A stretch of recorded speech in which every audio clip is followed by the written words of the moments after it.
Fala, meu querido, tudo bem? Tudo na paz? Graças ao nosso eterno Criador. Meu querido, passando aqui rapidinho para deixar esse vídeo aqui de um formato um pouco diferente. Mas sabe de uma coisa, querido? Mais uma vez, a indignação do nosso irmão Alberto é tremenda.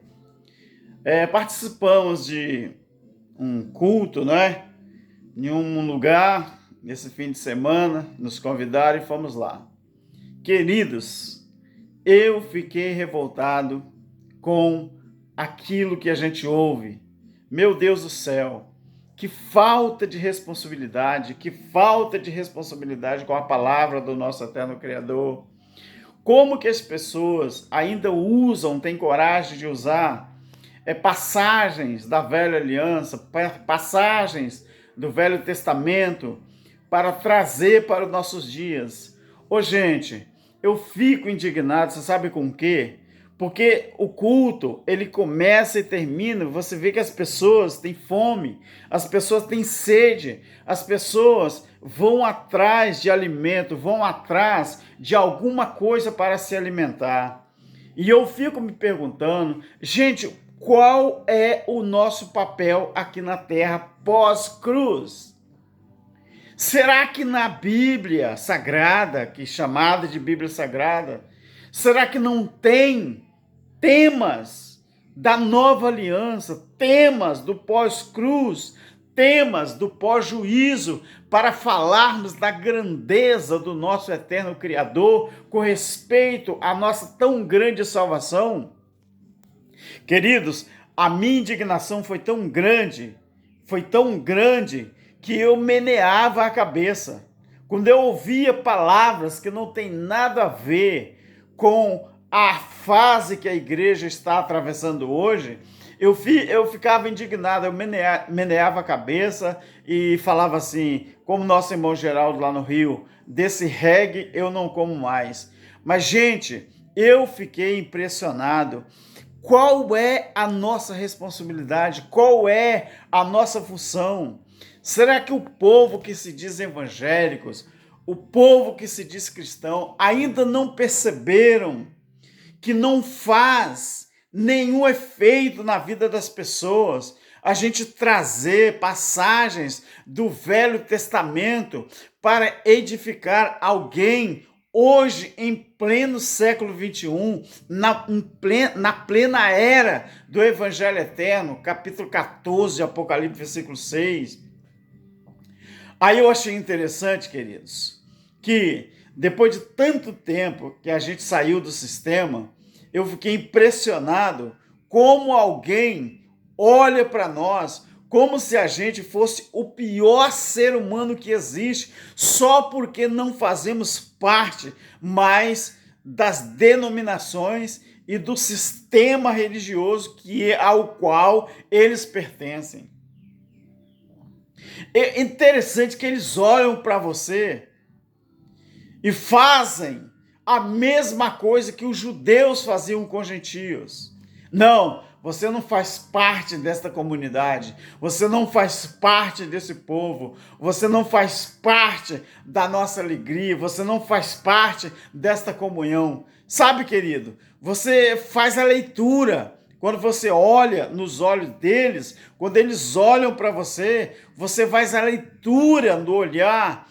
É como se estivesse fazendo desdém para você. É como se estivesse dizendo para você, você aqui não serve, você aqui não presta.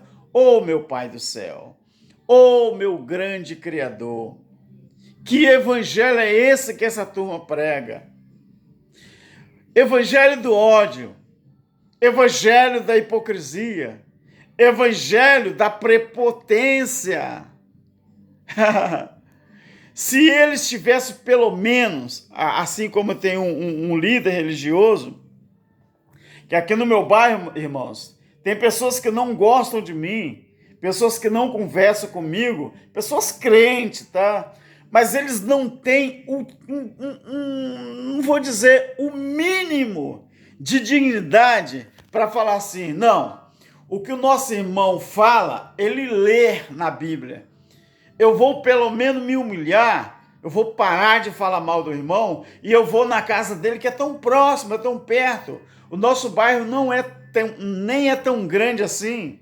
Aqui tem várias denominações, mas geralmente os que nos criticam, que me criticam aqui no meu bairro, são pessoas que são da mesma denominação ao qual eu pertenci.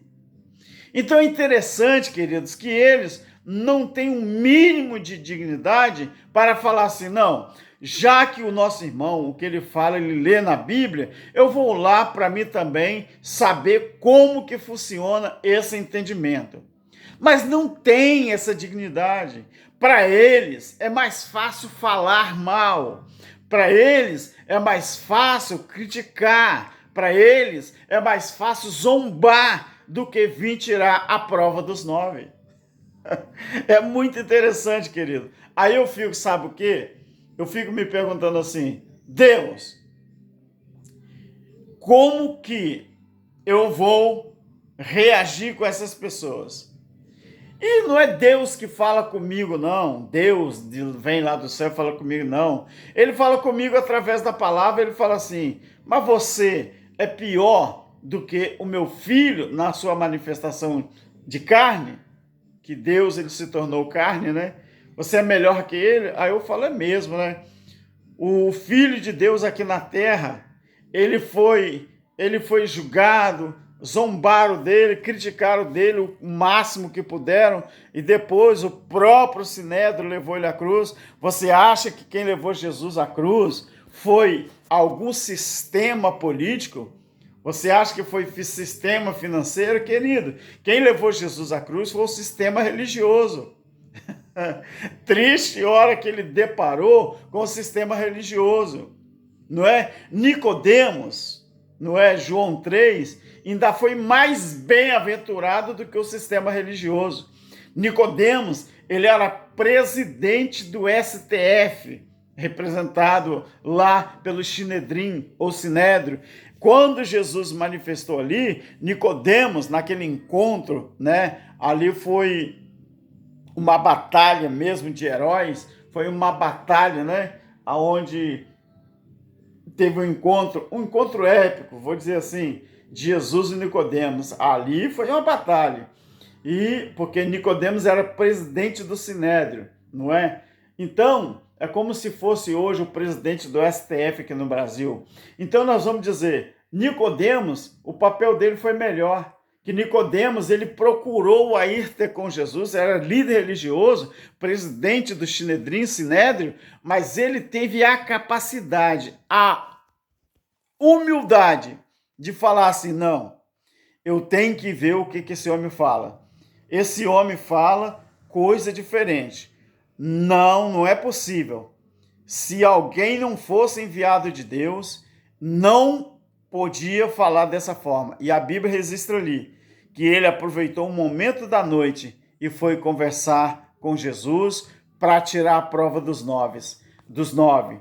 Então, queridos, o que aconteceu ali, naquela batalha épica, foi que Nicodemos, a princípio, ele não entendeu não, mas depois ele entendeu, tanto que ele realmente se converteu não a uma denominação, não ao sistema religioso, mas depois ele largou a bata mesmo, largou aquela capa, né, que já vinha desde os tempos de Moisés. Aquela capa na época de Nicodemos já tinha 1.600 anos, né, que todo presidente do Sinedrim, todo cara que era sumo sacerdote, todo cara que vestia aquela capa tinha que carregar uma capa que ela foi feita, né? Foi costurada, ela foi montada lá na época de Moisés ainda. Então, meu querido, larga a sua capa. O que é a sua capa?